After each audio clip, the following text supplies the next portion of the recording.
Hello friends, hi, I am Apurva and I welcome you to my YouTube channel Civils Tube. I hope you all are doing good. तो आज हम हमारी जो MPG की series चल रही है उसी को आगे कंटिन्यू करेंगे।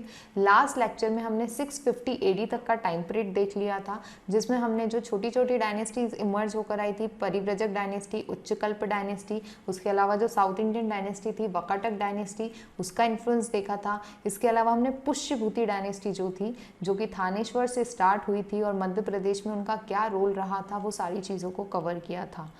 अब जो हमारा आज का लेक्चर है इसमें हम 650 AD 647 AD के आसपास जो हर्ष थे, हर्षवर्धन, उनकी डेथ हो गई थी और उसके बाद में जो हर्षवर्धन, जो पुष्यभूति डायनेस्टी थी, वो वीक होना स्टार्ट हो गई और उनका जो होल्ड था मध्य प्रदेश पे धीरे धीरे वीक होने लगा और पूरे नॉर्थ इंडिया में वीक होके ग्रेजुअली वो डिक्लाइन होने लगे। और फिर अराउंड 750 आते आते नई डायनेस्टीज़ इमर्ज होकर आई जो स्ट्रॉन्ग डायनेस्टीज़ के रूप में इमर्ज हो गई।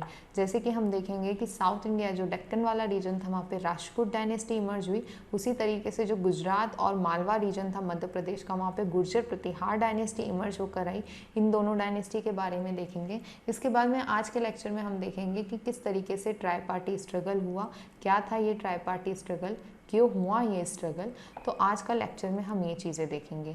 इसके अलावा हम एक और चीज़ देखेंगे कि जो चंदेल डायनेस्टी थी उसके बारे में। चंदेल जो डायनेस्टी थी उसका जो इमर्जेंस हुआ था वो अराउंड 900 AD के आसपास हुआ था और उनका 1200-1300 AD तक काफ़ी स्ट्रॉन्ग होल्ड रहा है बुंदेलखंड वाले रीजन में। तो हम उनके बारे में देखेंगे और वो कैसे डिक्लाइन हुए उनके बारे में देखेंगे। तो let's start with today's lecture.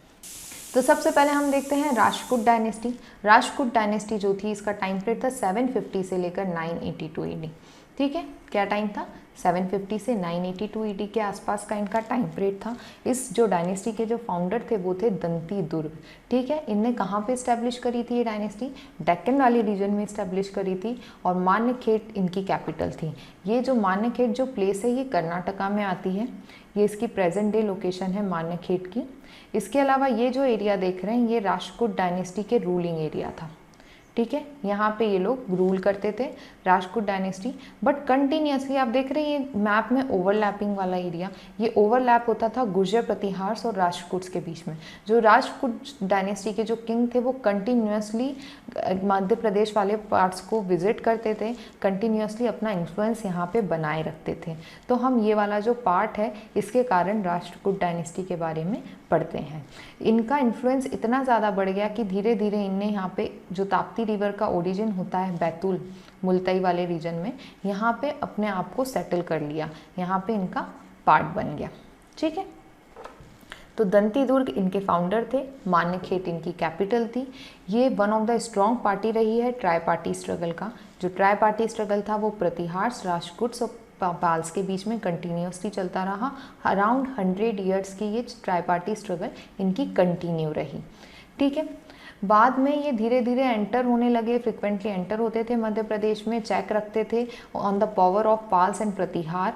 ठीक है, और बैतूल टेरिटरी के अंदर ये सेटल भी हो गए थे, ये देखा हमने। इसके अलावा एक बहुत इंपॉर्टेंट फैक्ट है, वो फैक्ट ये है कि जो राजपूत डायनेस्टी थी इन्होंने परमार्स को अपॉइंट किया as a governor in Malwa region. किसने अपॉइंट किया था परमार को as a governor? Malwa region में राजपूत डायनेस्टी ने करा था। क्यों करा था? ताकि इनका इन्फ्लुएंस इस रीजन पे कम ना हो, बना रहे। जैसे कि हम एंशंट इंडियन हिस्ट्री से पढ़ते आ रहे हैं कि जो मालवा रीजन है वो मध्य प्रदेश का बहुत इंपॉर्टेंट रीजन था।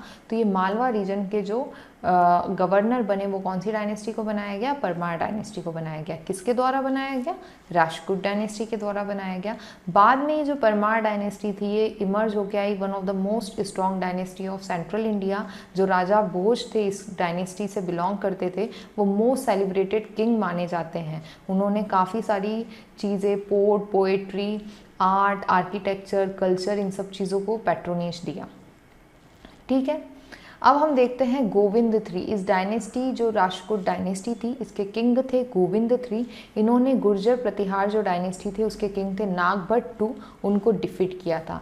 ये इंपॉर्टेंट फैक्ट है, एग्जाम में डायरेक्ट MCQ आ सकता है कि गोविंद III ने प्रतिहार डायनेस्टी के किस किंग को डिफीट किया था, या ये आ सकता है नागभट्ट को डिफीट करने वाले राजपूत डायनेस्टी के कौन से किंग थे। ठीक है, तो आपको इन दोनों के नाम याद होना चाहिए। नागभट्ट II प्रतिहार डायनेस्टी के किंग थे, किसने डिफीट किया था? तो गोविंद III ने डिफीट किया था। ओके, अब ये मैप में आपको पूरा ओवरलैपिंग एरिया समझ में आ रहा होगा। काफ़ी अच्छा मैप है ये, आपको समझने में ईजी रहेगा। अब हम देखते हैं कि ये जो डायनेस्टी थी, राजपूत डायनेस्टी, इनका जो इन्फ्लुएंस था ये विंध्यन माउंटेन्स के आसपास, मालवा रीजन, यहाँ तक कन्नौज तक इनका जो रूल का जो एरिया था वो पहुँच चुका था, इनके इन्फ्लुएंस का एरिया पहुँच चुका था। तो काफ़ी बड़े एरिया में इनका इन्फ्लुएंस रहा था राजपूत डायनेस्टी का। यदि आपको याद हो तो मैंने लास्ट लेक्चर में बताया था कि जो कन्नौज थी वो स्ट्रॉन्ग सीट इमर्ज होकर आई थी। ये माना जाने लगा था कि ये जो कन्नौज वाला पार्ट है जिसका यहाँ पे रूल रहेगा, मतलब कि वो पूरे नॉर्थ इंडिया पे रूल कर सकता है। पहले ऐसा मगध पाटलिपुत्र वाला एरिया था, बाद में ये कन्नौज बन चुका था। ठीक है, तो ये जो ट्राई पार्टी स्ट्रगल थी ये बेसिकली कन्नौज पे रूल करने के लिए चल रही थी। इनका ये मानना था जो कन्नौज पे रूल करेगा वो पूरे नॉर्थ इंडिया पे रूल कर सकता है। तो इसी के लिए ये पूरी ट्राई पार्टी स्ट्रगल थी। अब हम देखेंगे प्रतिहार, गुर्जर प्रतिहार डायनेस्टी के बारे में। ये डायनेस्टी लगभग राजपूत डायनेस्टी की कंटेम्प्रेरी थी। 750 AD से इनका टाइम पीरियड स्टार्ट होता है, 1036 AD तक के अप्रॉक्स इनका टाइम पीरियड रहता है। गुर्जर प्रतिहार डायनेस्टी, ये डायनेस्टी हमको थोड़ा ज़्यादा डिटेल में पढ़ना पड़ेगा क्योंकि इनकी जो कैपिटल थी वो उज्जैन थी। इनका काफ़ी ज़्यादा इन्फ्लुएंस रहा है मध्य प्रदेश में। आप देख सकते हैं कि इनने कितना बड़ा एरिया कवर किया, और मध्य प्रदेश में तो स्पेसिफिकली इन्हीं का ज़्यादा रूल रहा है। तो हमको इनके बारे में डिटेल में कवर करना है। तो चलिए शुरू करते हैं गुर्जर प्रतिहार डायनेस्टी के बारे में पढ़ना। अब जो गुर्जर प्रतिहार डायनेस्टी थी इनका रूल स्टार्ट हुआ था उज्जैन से, बट ये जो ट्राई पार्टी स्ट्रगल चली थी जिसके बारे में हमने राजपूत डायनेस्टी के टाइम पढ़ा, ये स्ट्रगल अराउंड 100 ईयर्स चली। इस स्ट्रगल के बाद में जो प्रतिहार डायनेस्टी थी वो स्ट्रॉन्गेस्ट डायनेस्टी के रूप में इमर्ज होकर आई और इन्होंने कन्नौज पे रूल करना स्टार्ट कर दिया। कन्नौज इन्हीं के अंडर आने लगा। तो इनकी जो बाद में जो कैपिटल बनी वो कौन सी बनी? कन्नौज। कन्नौज इनकी बाद में कैपिटल बनी, पहले उज्जैन थी। ये एक राजपूत क्लैन थे। प्रतिहार कौन थे? राजपूत थे। अब मैं आपको एक बात बता देती हूँ हिस्ट्री से रिलेटेड। जब ये इनका ये सारी डायनेस्टी ये 750 के आसपास आए, ये भी 750 के आसपास आए, पाल्स का भी 750 का टाइम पीरियड है।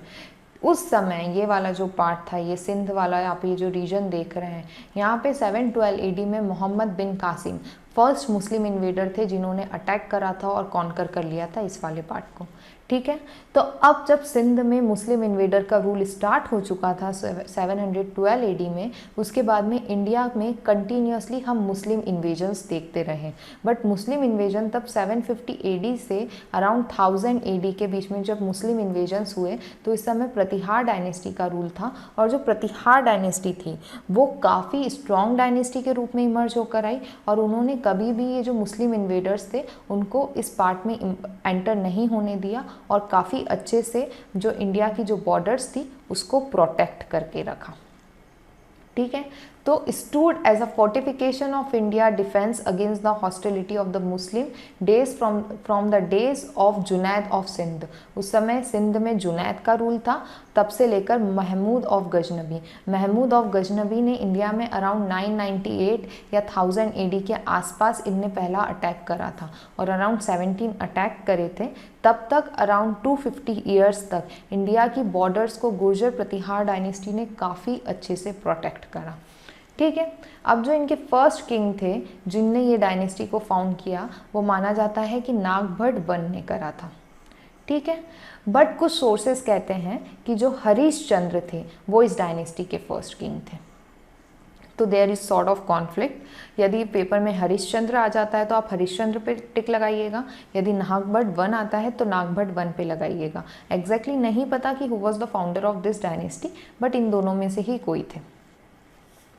अब जो नागभट्ट थे इनका टाइम पीरियड माना जाता है 725 से लेकर 740 AD तक। फर्स्ट रूलर थे ये प्रतिहार डायनेस्टी के। इनका रूल बहुत छोटे से एरिया में था।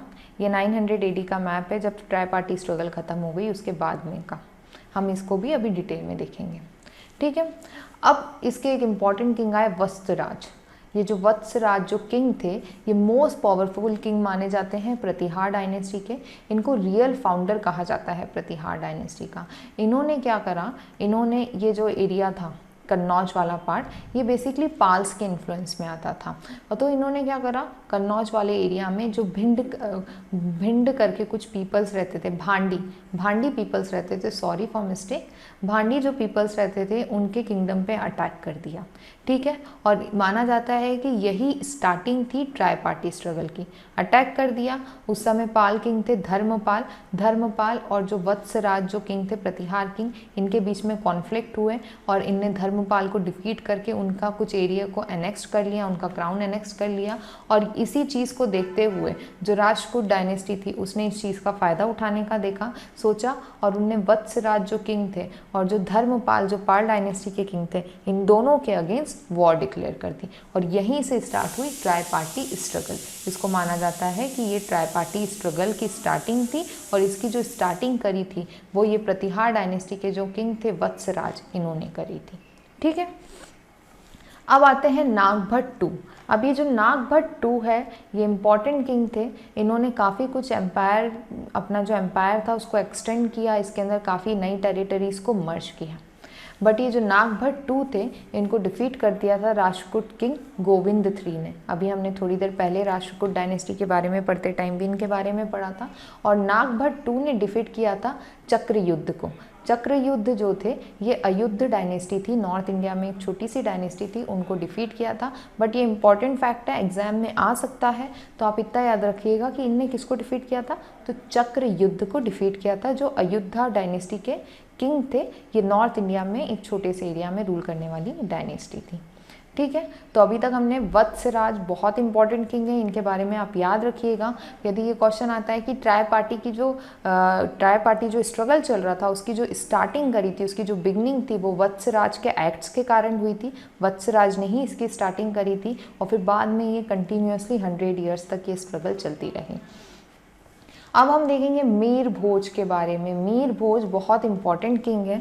इनके टाइम पे प्रतिहार जो डायनेस्टी का रूल था वो उनके जेनिथ पे था, zenith of the glory.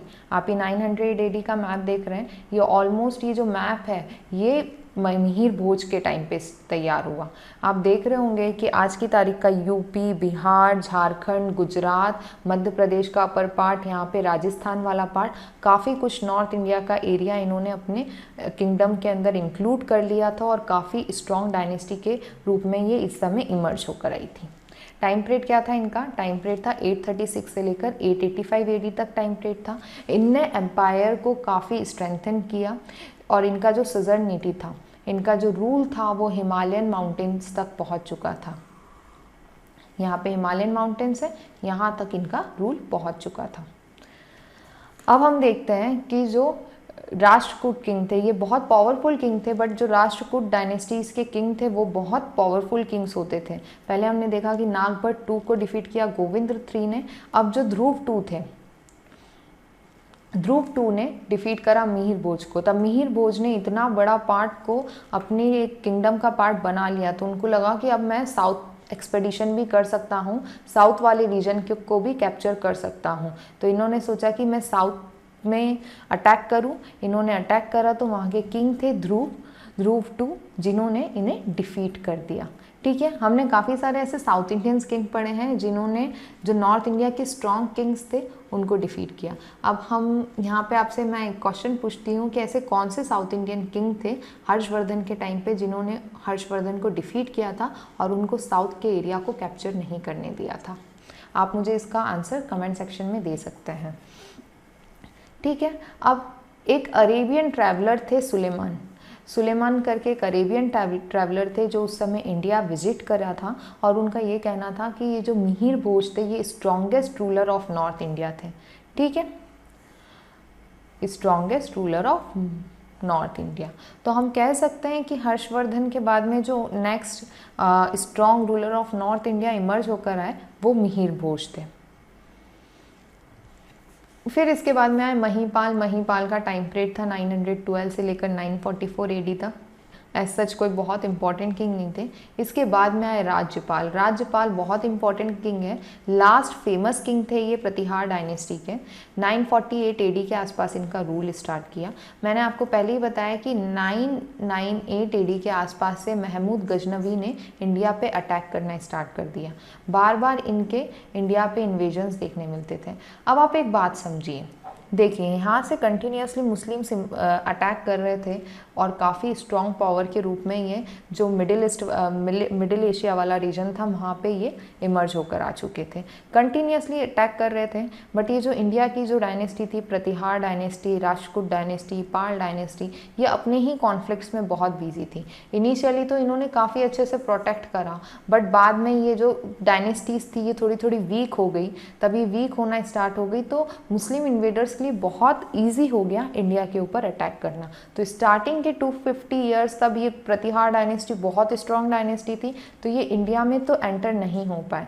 But बाद में तब महमूद गजनवी जो कि एक अरब इन्वेडर थे, उनके टाइम पे ये जो वीक पड़ने लगे, गुर्जर प्रतिहार्स, ये लोग सब वीक पड़ने लगे और उनके जो इन्वेजन्स थे वो इंडिया में काफ़ी अंदर तक आ गए। गंगा प्लेन जो गंगेटिक प्लेन कहलाता है वहाँ तक इनका इन्फ्लुएंस हम देख पाते हैं।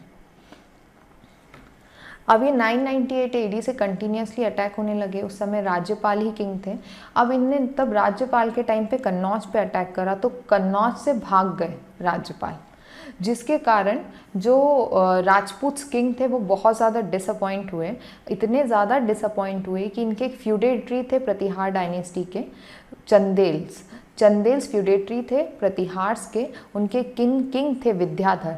विद्याधर ने राज्यपाल को मार दिया, ठीक है, किल्ड द राज्यपाल को किसने मारा? विद्याधर ने मारा, जो कि एक चंदेल किंग थे। और ये चंदेल डायनेस्टी क्या थी? पहले ये फ्यूडेटरीज थे गुर्जर प्रतिहार के। अब यहाँ से जो प्रतिहार डायनेस्टी है उनका रूल वीक होने लगा। अब कोई स्ट्रॉन्ग किंग भी नहीं बचा और धीरे धीरे ये डायनेस्टी ख़त्म होते चली गई। जो इसके आखिरी किंग माने जाते हैं वो माने जाते हैं 1036 एडी में लास्ट परमार किंग यशपाल। कौन थे? यशपाल। तो इसमें इंपॉर्टेंट कौन है? मिहिर भोज इंपॉर्टेंट है, वत्सराज इंपॉर्टेंट है, इसके अलावा ये वाले किंग इंपॉर्टेंट है, राज्यपाल। इनके बारे में आपको याद रखना है स्मॉल फैक्ट्स भी, क्योंकि बहुत इंपॉर्टेंट है। यहीं से जो मुस्लिम्स का जो इन्वेजन था धीरे धीरे वो रूल में जो कन्वर्ट होना स्टार्ट होने लगा। पहले महमूद गजनवी आए। महमूद गजनवी ने अराउंड 17 एक्सपीडिशंस किए इंडिया में, 17 टाइम इन्वेट किया इंडिया को, और उनके इन्वेजन्स के अंदर सोमनाथ टेम्पल भी आता है। और उस समय जो सबसे स्ट्रॉन्ग डायनेस्टी थी वो थी गुर्जर प्रतिहार, जो इसी समय पे वीक पड़ना स्टार्ट हो गई। अब देखिए ये जो प्रतिहार डायनेस्टी थी उसका मैप कितना बड़ा होता था। थोड़ी देर पहले हमने ये जो देखा था मैप, अब धीरे धीरे ये किस तरीके से हो गया। गुर्जर प्रतिहार्स का रूल यहाँ रह गया, परमार डायनेस्टी यहाँ इमर्ज होकर आ गई, चंदेल्स यहाँ, कलचूरी यहाँ पे, गढ़वाल डायनेस्टी यहाँ पे, चहामंस चौहान्स ऑफ अजमेर कहलाते हैं, और पृथ्वीराज चौहान जो किंग थे वो इसी डायनेस्टी के थे। तो इस तरीके से छोटे छोटे डायनेस्टीज़ आ गई। अब ये डायनेस्टीज़ कैसी थी? अभी हमने फिर देखा कि प्रतिहार डायनेस्टी एक स्ट्रॉन्ग डायनेस्टी के रूप में इमर्ज होकर आई और फिर धीरे धीरे उनका रूल ख़त्म होने लगा। तो जो इनके जो फ्यूडेटरीज थे, जो फ्यूडल क्लास होती थी उस समय, वो अपने आप के जो एरियाज़ को तो इंडिपेंडेंट किंगडम डिक्लेयर करने लगे, इंडिपेंडेंट टेरिटरीज उनने डिक्लेयर करना स्टार्ट कर दिया। अब यहाँ तक हमने प्रतिहार डायनेस्टी का पढ़ लिया। यहाँ तक हमारी 1000 एडी के आसपास तक की हिस्ट्री हो गई।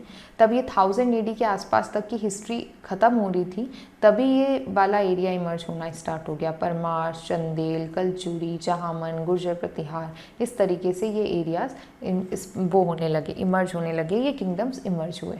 तो अब हम देखते हैं कि जो परमार से हमने देखा कि जो राजपूत डायनेस्टी थी उनने इनको गवर्नर बनाया था इस एरिया का। तो बाद में इनने अपने आप को इंडिपेंडेंट टेरिटरी डिक्लेयर कर दिया, इंडिपेंडेंट किंगडम डिक्लेयर कर दिया। उसी तरीके से ये जो चंदेल्स थे ये बेसिकली फ्यूडेटरीज थे गुर्जर प्रतिहार के। बट जब इन्हें देखा कि गुर्जर प्रतिहार डायनेस्टी तो इतनी वीक पड़ गई है, तो इन्होंने भी अपने एरिया को एक independent territory, independent kingdom declare कर दिया। इसी तरीके से यहाँ पे कलचूरी डायनेस्टी आ गई, उसके बारे में भी हम बाद में पढ़ेंगे, क्योंकि ये परमार, चंदेल्स, कलचूरी ये तीनों डायनेस्टी का जो रूल था, आप यदि मैप को समझ पा रहे होंगे तो ये मध्य प्रदेश का पार्ट है और ये मध्य प्रदेश में की इम्पॉर्टेंट डायनेस्टीज़ है। तो इन तीनों चारों डायनेस्टीज़ के बारे में हम डिटेल में कवर करेंगे। तो अब हम देख रहे हैं सबसे पहले चंदेल्स के बारे में। अब ये जो चंदेल डायनेस्टी थी, इसका रूल था 900 से 1206 एडी तक।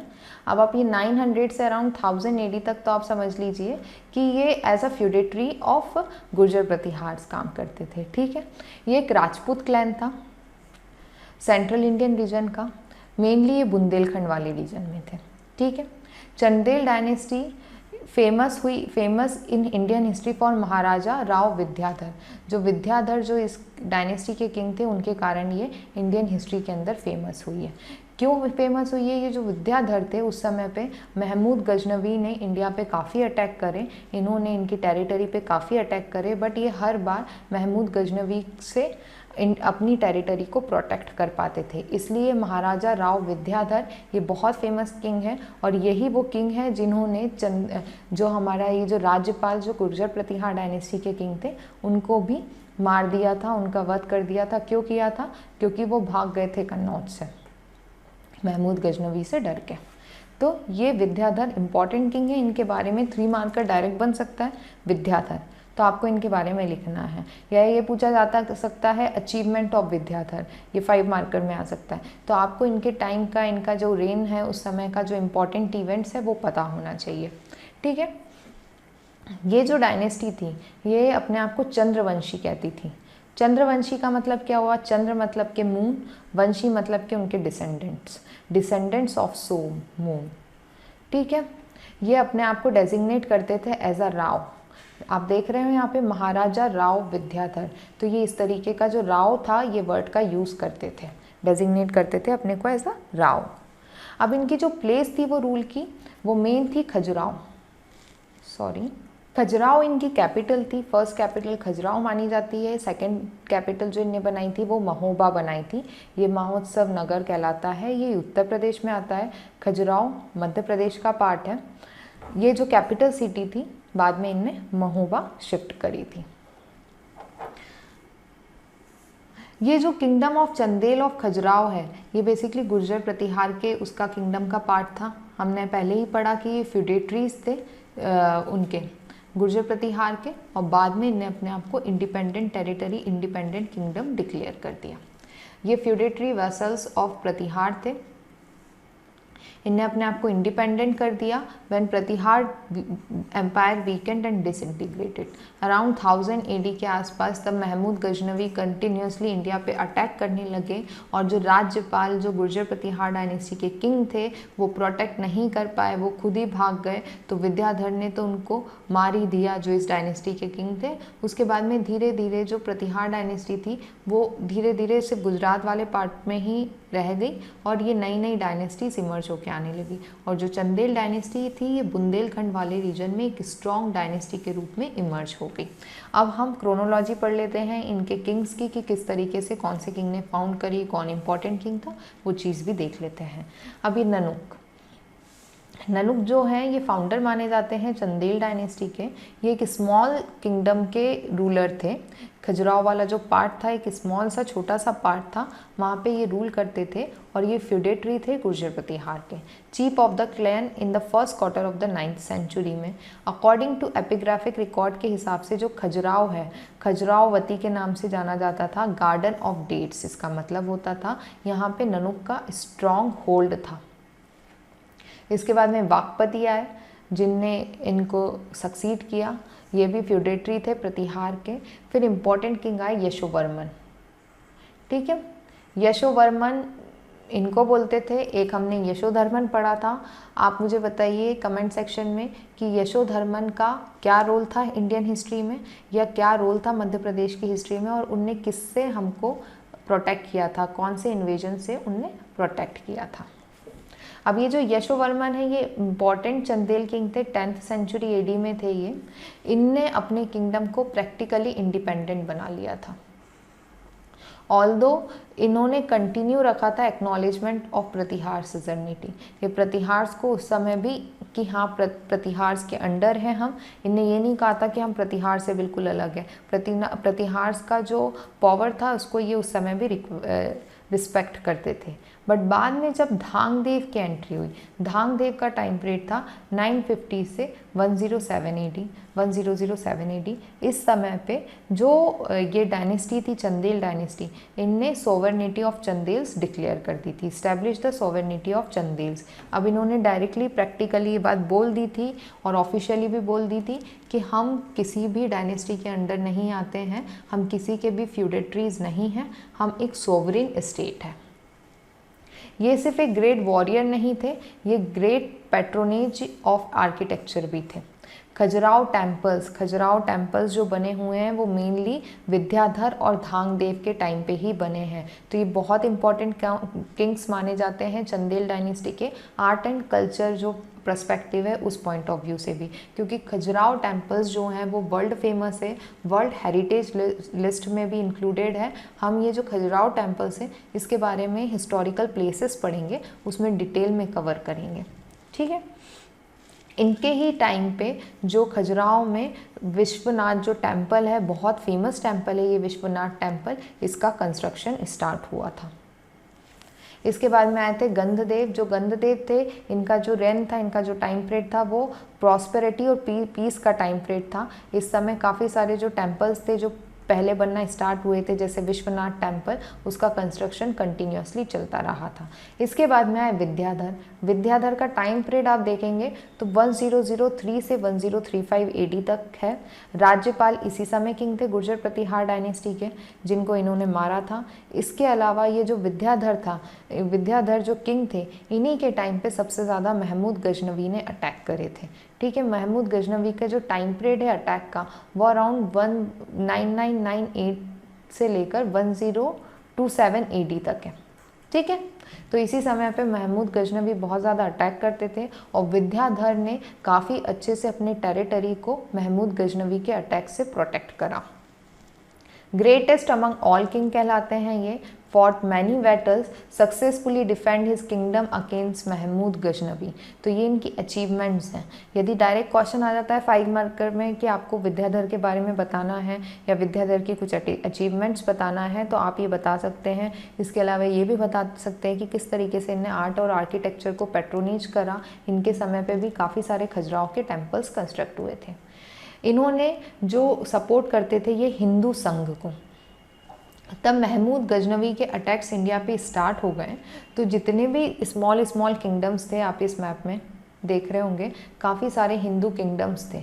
तो इन लोगों ने एक कॉन्फेडरेशन बनाया ऑफ हिंदू किंग्स, हिंदू संघ कहा जाता था, और इसको ये सपोर्ट करते थे। और इसी हिंदू संघ का पार्ट थे गुर्जर प्रतिहार किंग राज्यपाल, जिन्होंने कन्नौज से ये भाग गए थे महमूद गजनवी के अटैक के कारण, और राज्यपाल को इसलिए विद्याधर ने मार दिया था। प्रतिहार रूलर राज्यपाल किल्ड बाय हिम। इसके अलावा जो खजुराहो का फेमस कंधारिया महादेव टेम्पल है, बहुत फेमस है ये टेम्पल। हम इसको बहुत डिटेल में पढ़ेंगे, इसलिए अभी हम ज़्यादा इसके बारे में यहाँ पे पढ़ नहीं रहे हैं। ये इन्हीं के टाइम पे बना है, विद्याधर के टाइम पे। मोस्ट ऑफ द जो खजुराहो टेम्पल है वो धांगदेव और विद्याधर के टाइम पे ही कंस्ट्रक्ट होना स्टार्ट हुए थे। अब इनके जो लास्ट इंडिपेंडेंट रूलर थे वो थे परमारदी देव। परमारदी देव का टाइम पीरियड है 1165 AD से लेकर 1203 AD तक।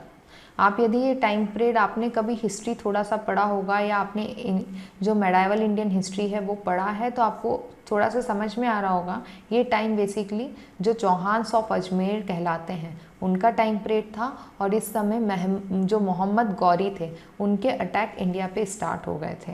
मोहम्मद गौरी और महमूद गजनवी ये दोनों अलग अलग पर्सन्स थे, और इन दोनों का जो इंडिया पे अटैक करने का ऑब्जेक्टिव था वो अलग अलग था।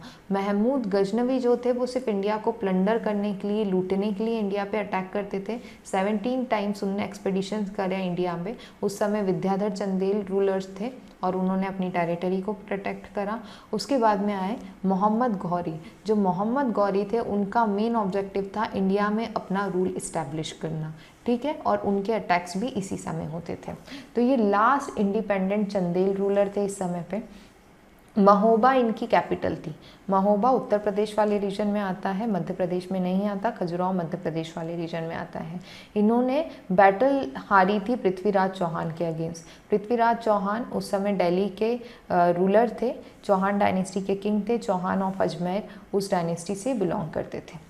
ठीक है, इन्होंने कई बार पृथ्वीराज चौहान ने जो चंदेल कैपिटल थी महोबा उस पर रेड डाली थी काफ़ी टाइम, और इनका कॉन्फ्लिक्ट चलते रहते थे।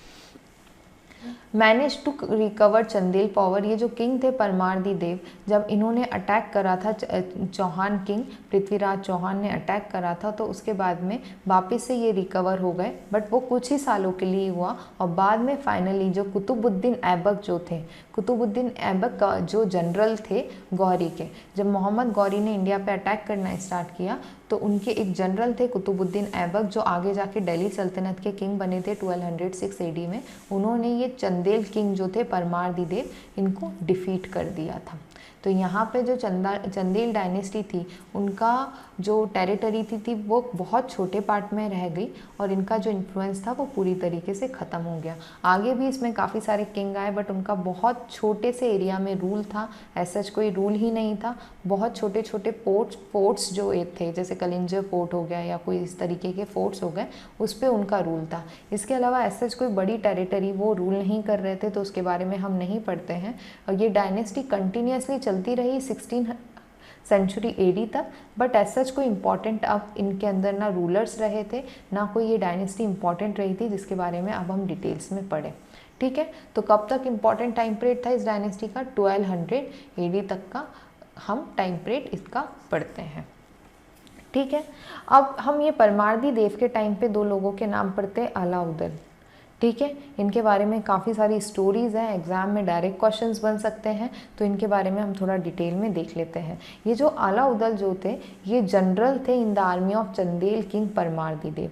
ठीक है, लेजेंडरी जनरल थे। इनके बारे में काफ़ी कहानियाँ हैं, काफ़ी स्टोरीज़ हैं, काफ़ी सारे है ना क्या बोलते गीत और ड्रामा, बहुत सारी चीज़ें इनसे रिलेटेड बुंदेलखंड वाले रीजन में आज भी प्रेवलेंट है।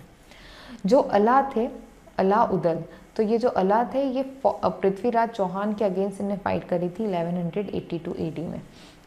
1182 AD में अटैक करा था पृथ्वीराज चौहान ने। अभी हमने देखा कि ये अटैक करते रहते थे बार बार चंदेल कैपिटल महोबा पे।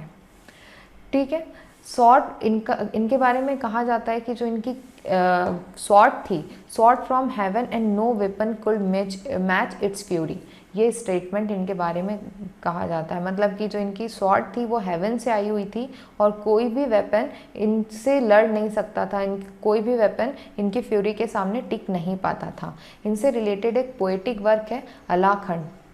ठीक है, अलाखंड इन्हीं से रिलेटेड है, जिसके बारे में इनकी वॉरियर स्पिरिट और फेयरलेसनेस के बारे में बताया गया है। अब ये जो उदल थे ये भी राजपूत जनरल थे, परमारदी देव के टाइम पे ही थे। अला और उदल ये दोनों ब्रदर्स थे, यंगर ब्रदर थे ये अला के।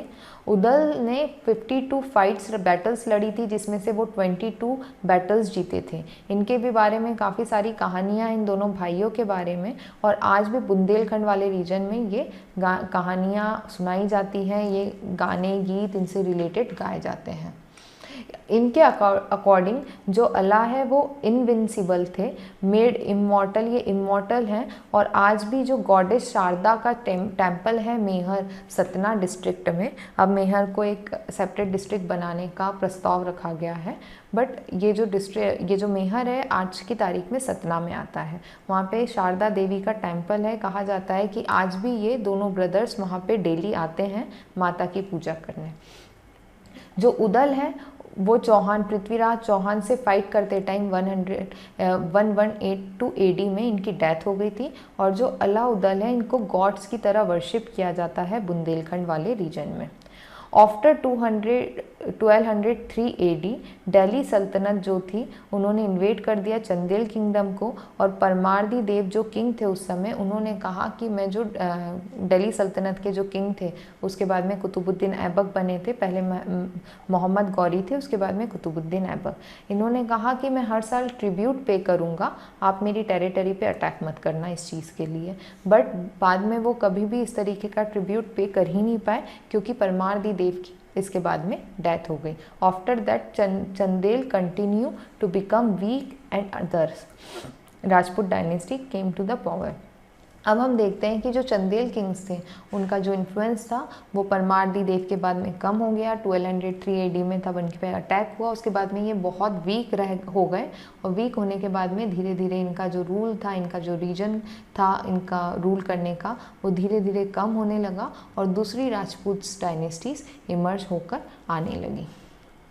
तो आज का जो हमारा लेक्चर था इसमें हमने 3 डायनेस्टीज़ के बारे में पढ़ा, जिसमें 2 तो मध्य प्रदेश के पॉइंट ऑफ व्यू से बहुत इंपॉर्टेंट है, गुर्जर प्रतिहार और चंदेल डायनेस्टी।